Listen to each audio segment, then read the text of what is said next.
I personally, for me, even if we had to go work from home, I would make every effort to be in the office because I like that separation between like work and home life. And like when I was work from home for that short period of time, I was going to work and working till like really late in the evening and literally just going downstairs, eating tea, chilling out for half an hour, going to bed and repeating the same again the next day. And it literally felt like Groundhog Day. Yeah. So that one day when I could like drive to the office and see the building progress on the office, I was like over the moon.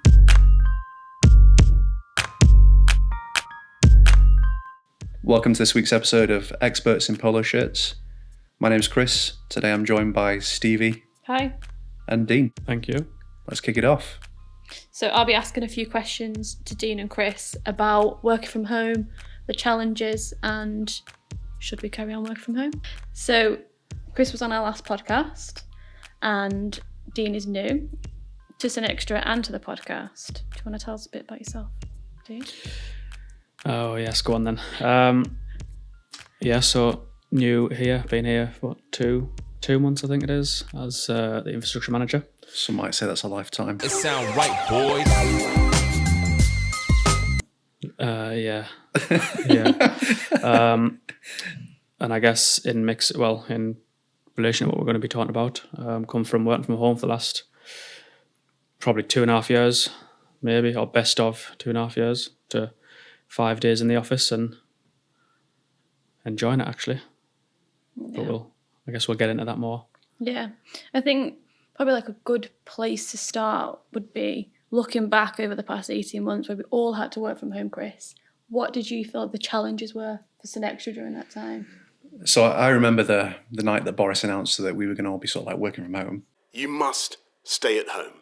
And I was stood in the build room, staring at the whiteboard, watching the live stream, wondering like what life was going to be like for what we thought was probably going to. Well, in my head, I perhaps naively thought it might be like 6 to 8 weeks of work from home.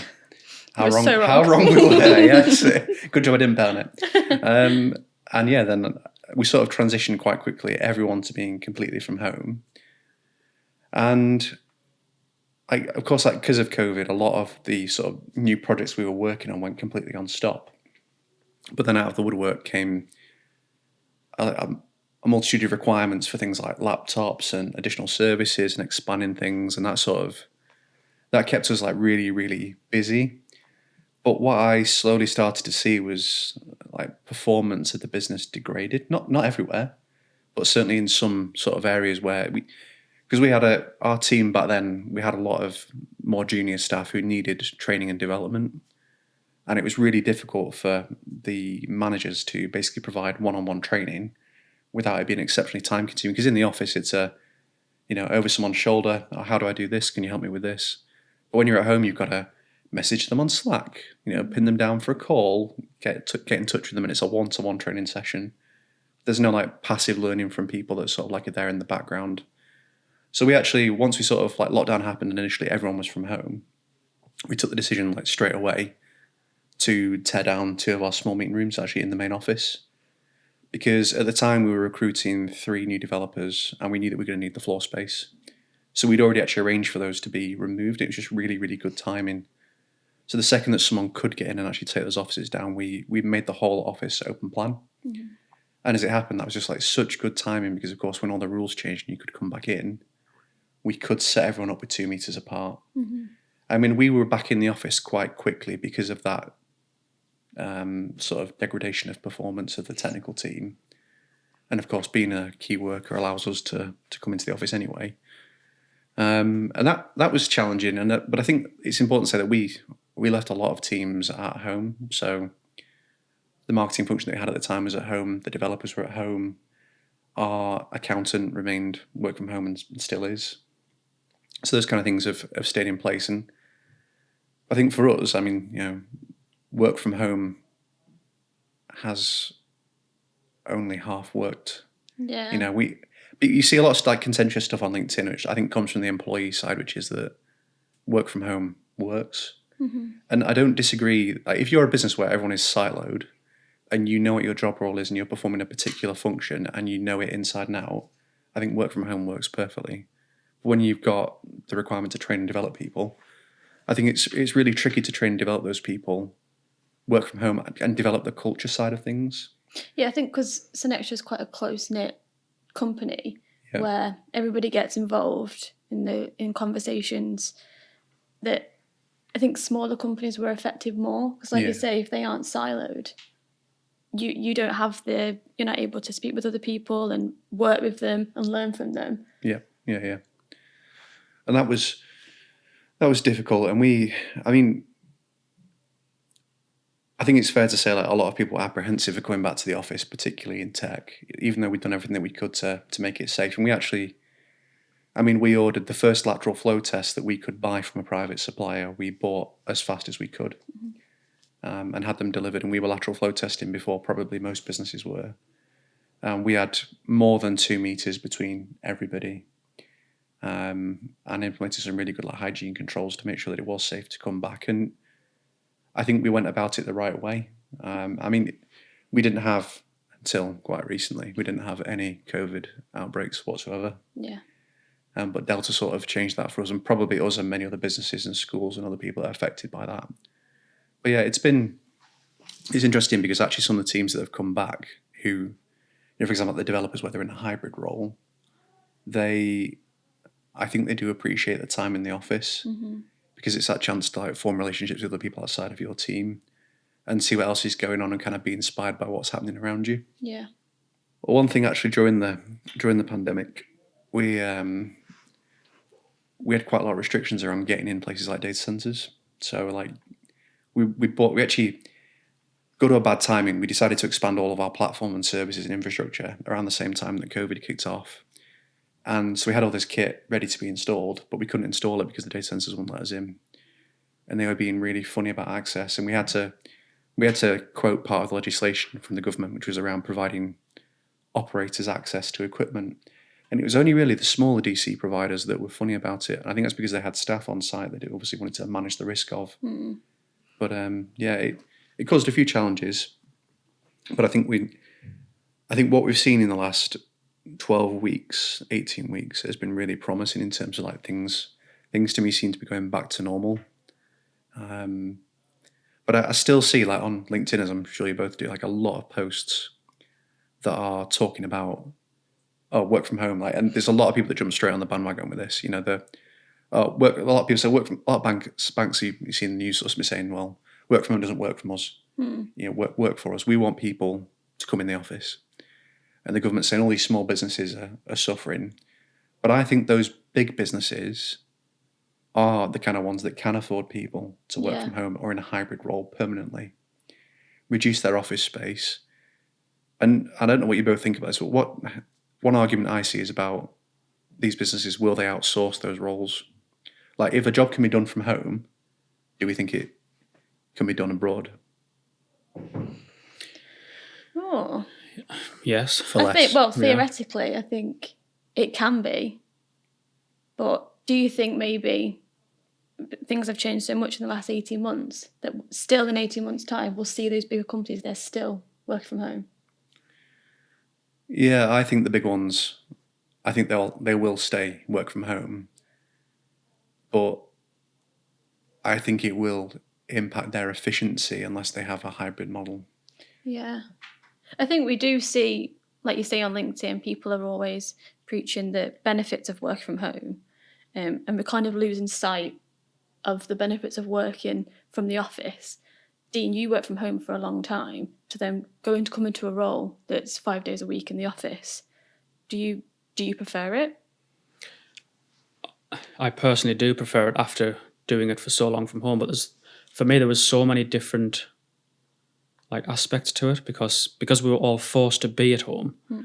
I did, we had so many months of me and my wife were both in positions where we could work from home. So we were doing a full-time job while also trying to homeschool 2 young children. Yeah. So juggling that was a massive task in itself. And then, but on the other side of things, coming from, so my previous employer, I think they've done it really well actually. And I think what they're doing is working for them. They've obviously saved a lot of costs by closing a business. I mean, that was not a business, a building. They've kept one building for the hybrid model that we're talking about. but it's again completely different to what we do because it's corporate and everything. I did on a tech side of things, I guess was, if I describe it as like linear, whereas we're not, are we? That was all like everything. I knew what I was doing from 9 to 5, what I was going to be working on. Whereas here's, because we've got so many different, things going on. It can be all over the shop without you knowing what you're coming in to do on a daily basis. But yeah, for them it worked fine. And one of their biggest things was like we touch on recruitment. So they've now seen that everyone can work from home, and they're on that same page of, well, if they can work from home round the corner, why can't they work from home on a little island up in the north of Scotland?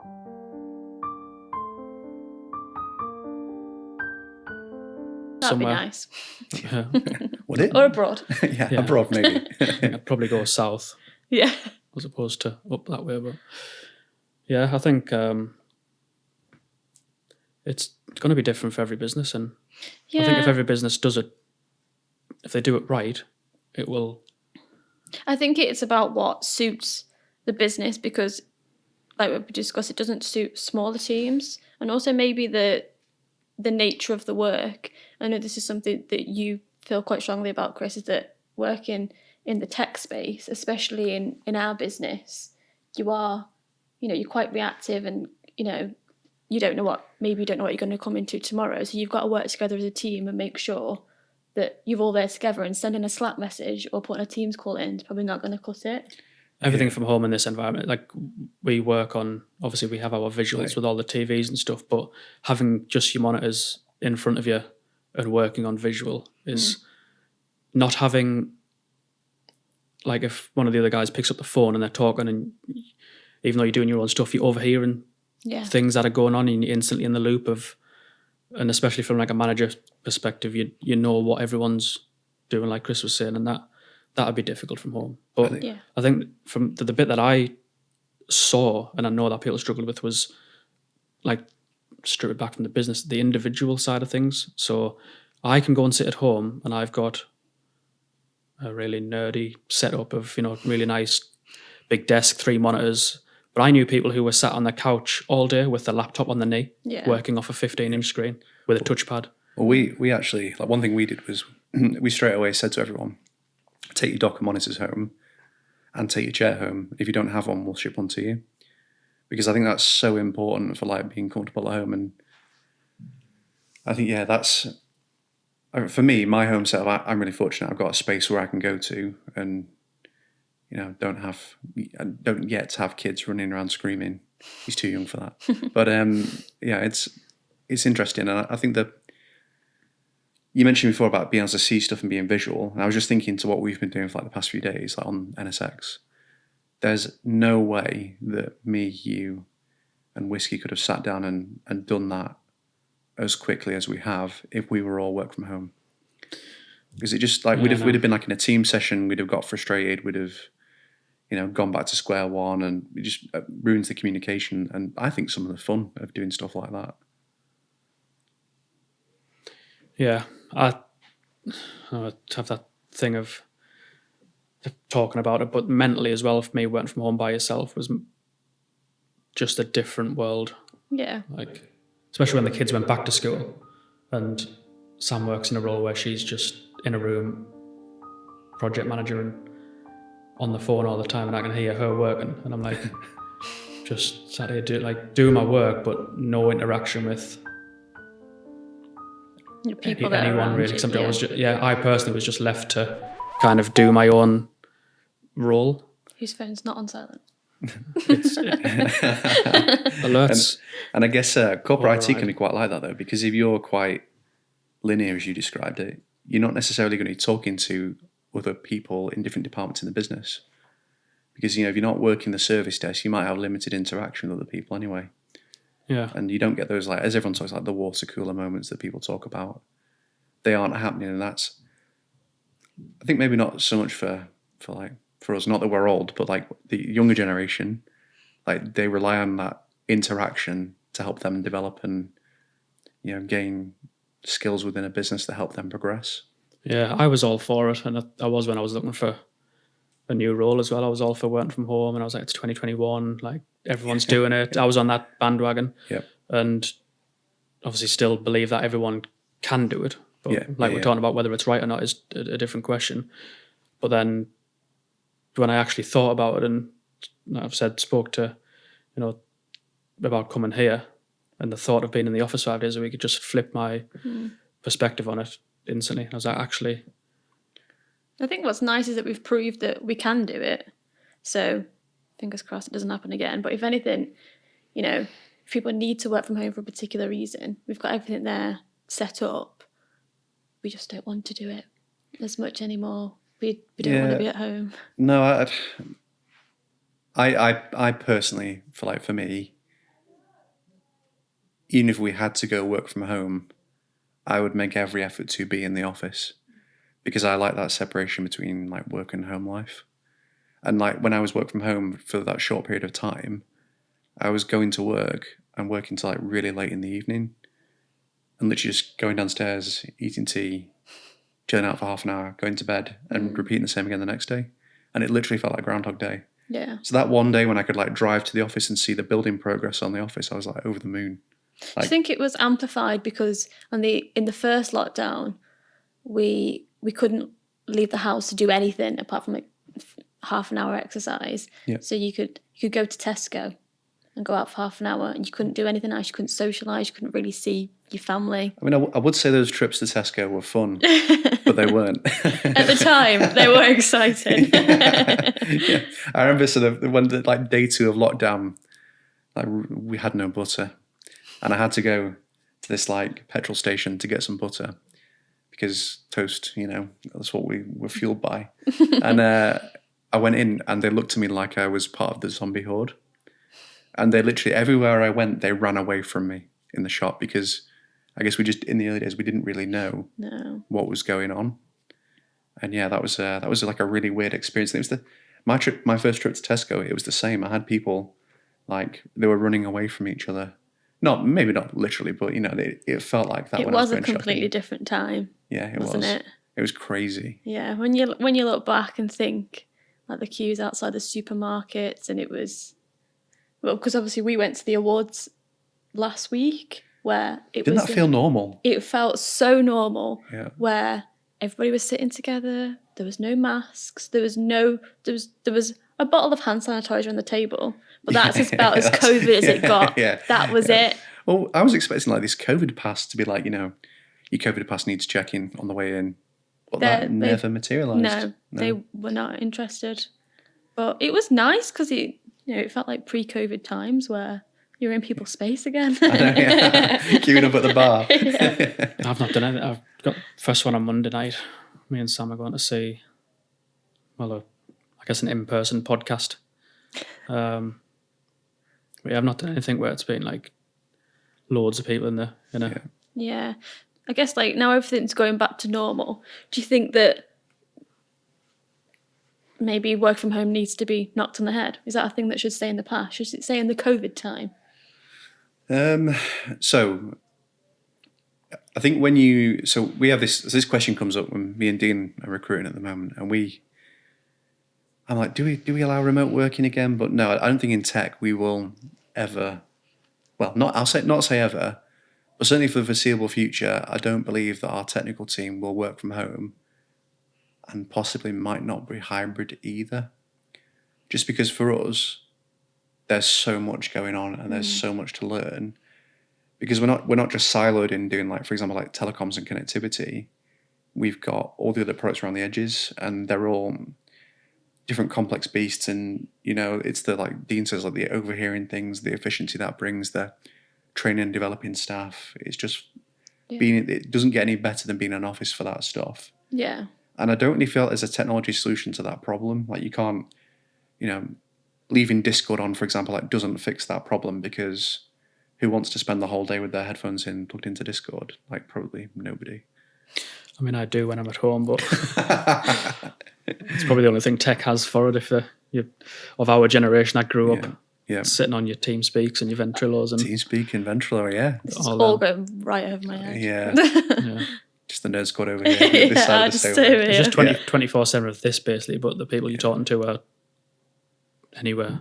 Oh, right, Yeah. okay. So you'll be playing games, you'll have your microphone on, and you're literally talking to anyone in the world. And you like that? Yeah, I liked it. Yeah. I thought it was cool. My wife doesn't get it. I was talking to her about this last night. She was like, "Do you like playing games?" I'm like, "Yeah, it's cool. Yeah, it's good. I don't do it full time, but it's still good to Yeah, every now and again." Not everyone will agree that's the word cool, but All right. we're from our. I do. I'm from our Okay. own little tech world, our little bubble, Yeah. and we're of the age that we grew up. Well, I definitely did grow up on PCs before Yeah. consoles same. ruined it. Yeah. Not bitter. Yeah. No. We're not bitter. No. I still have the consoles, but no, I'm a PC gamer. Yeah. My little one that's 5 is just glued to his Nintendo Switch playing Fortnite Oh. constantly. Are you competitive with him on that?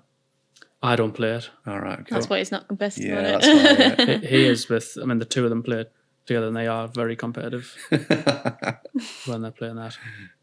He'll come and find us if he's got a whatever it's called, a victory royale, is it? Is that what it's called? I don't know. I've played it a handful of times. Yeah. Too many kids. I'm totally out of the gaming world, as you can probably guess. Yeah. No idea. No, we didn't guess that. No, I've got a Nintendo DS, which is about 10 years old. It's DS? pink. Is that the flip up? Yeah, I've got, what's it? Nintendo's got that on it. Nintendo's. Do you know what Tony likes? Those brain training Oh, games. I've got it, Dr. Kawashimina, whatever it's called. Yeah, something like Got that. 4 Yeah. of She them. loves that stuff. Yeah, it's Yeah, good. I've never had a DS It's good. or a PSP or anything like that. Nintendogs though, you've either got to be like a hardcore gamer or a very brutal person. Why? Because you got to check in with them every 10 minutes to keep them alive, Yeah. or you let them. I mean, perish. if I logged on now, I'd dread to think what it would be like. Well, this is a state. Back to Tamagotchis. Tamagotchis, yeah. They'll So make a comeback. I had one, and I was doing really well with it. I don't remember how old it was, but one day I think I just forgot to check up on it, and it is no more. yeah. Its pixels have gone. I remember me and my sister getting them, and I had a meltdown straight away because you had to pull the little plastic tab out to make it work. Yeah. I pulled that out and it just didn't operate. Oh. And they were like a nightmare to get as well. Do you remember the yo-yo craze? Oh, yeah. That was good. You I feel like the whole sort of like crazes thing, and that has it's probably its own separate That is a whole different as a whole. podcast. Yeah, it is. Yo-yos. Yo-yos. Yeah. Yeah, I had a Pro Yo.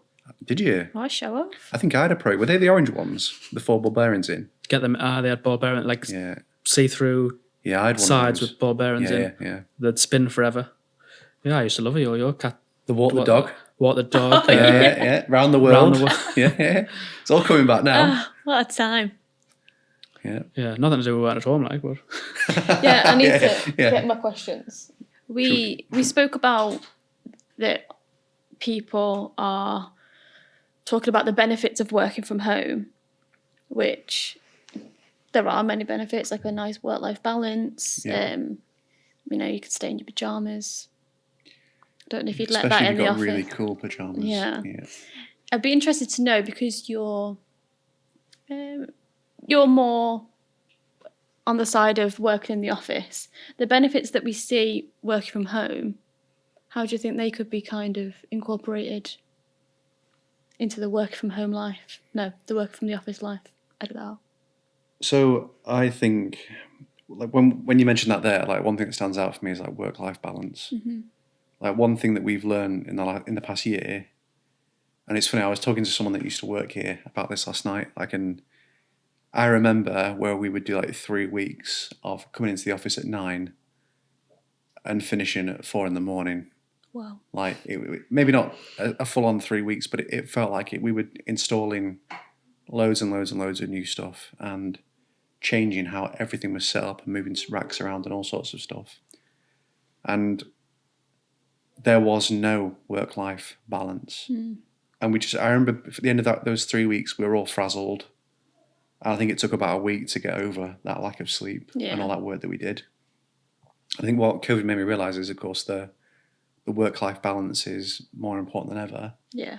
And actually, you need that delineation between the two. Yeah. And I think that what made me appreciate is that we need to have the right amount of staff in place. And we've changed kind of our approach. Like when we do projects now, we'll space the projects over more days and do less per day and start the work earlier so that, because data center work for us, it can be service affecting and we have to start that at a certain time. But it's tricky because if you start that work at 9 p.m. and it takes 6-7 hours, that's the early hours of the morning, someone's then got to travel home and then it can take a bit of time to sort of unwind and then get to sleep. And that then impacts that person's next day. They've not been at home. They're probably then tired the next day or 1 or 2 days after. Then they might be going to do something else again. So I think one thing we've learned from that, what you mentioned, is trying to give people more of a balance and be more reasonable. Yeah. Because I think we were, it wasn't that we were forcing that. Everyone was excited for getting that piece of work done. That's sort of like 18 to 24 months ago. But actually, in hindsight, we should have probably just kept a bit more of a balance. I think we've kept the hybrid working for our development team, and I think that will continue to be the way that it is.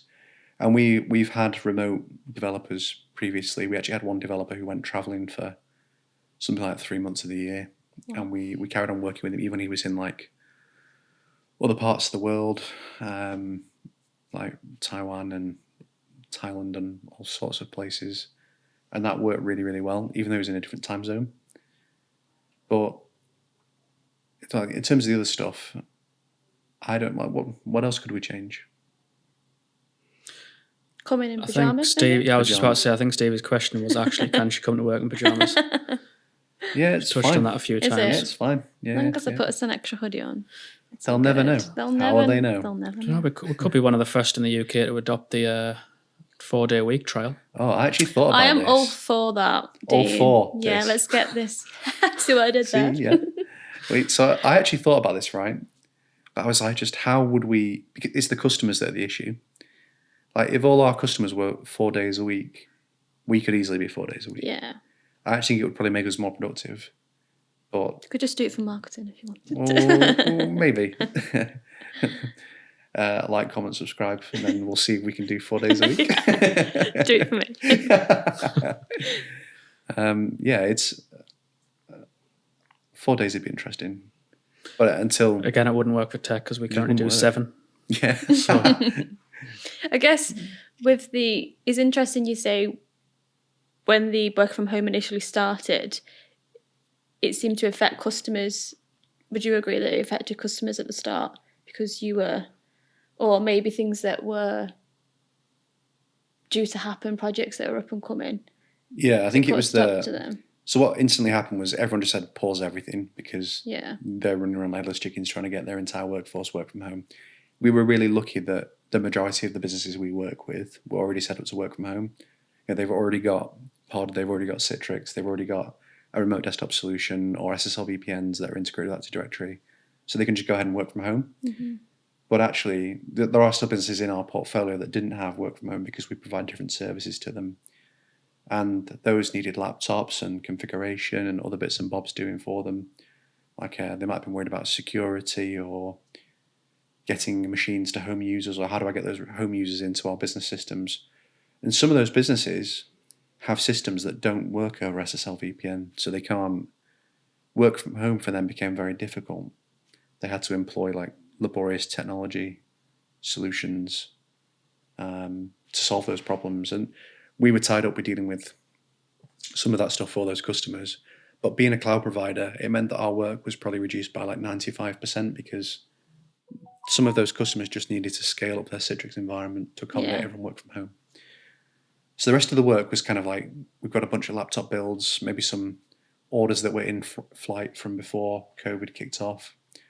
And those orders seemed to take forever to deliver. Yeah. It was really painful. And some of that, I think, was the suppliers we were dealing with. Some of it was there's a lot of communication that takes place in the business, like around orders and provisioning stuff and getting stuff done. And that communication will slow down to a halt because now you're, like I sort of said before, you're sending a message in Slack. You've got to wait for the person to get back to you. You might then be doing something else. You get disrupted. So there's a lot of, I guess you cut out interruptions at home, but then you have a load of other blockers and other interruptions. And then you've got family and stuff. And I mean, for lockdown for us, so the first day of lockdown, I don't know how many people know, so actually that's when we found out we were expecting. Oh. So Tony came back from work and she was like, I'm pregnant. And that was the first day of lockdown. Day. What a day. Yeah. So that will always stick in my mind in terms of that like first day. But yeah, it's been tricky, and that's kind of...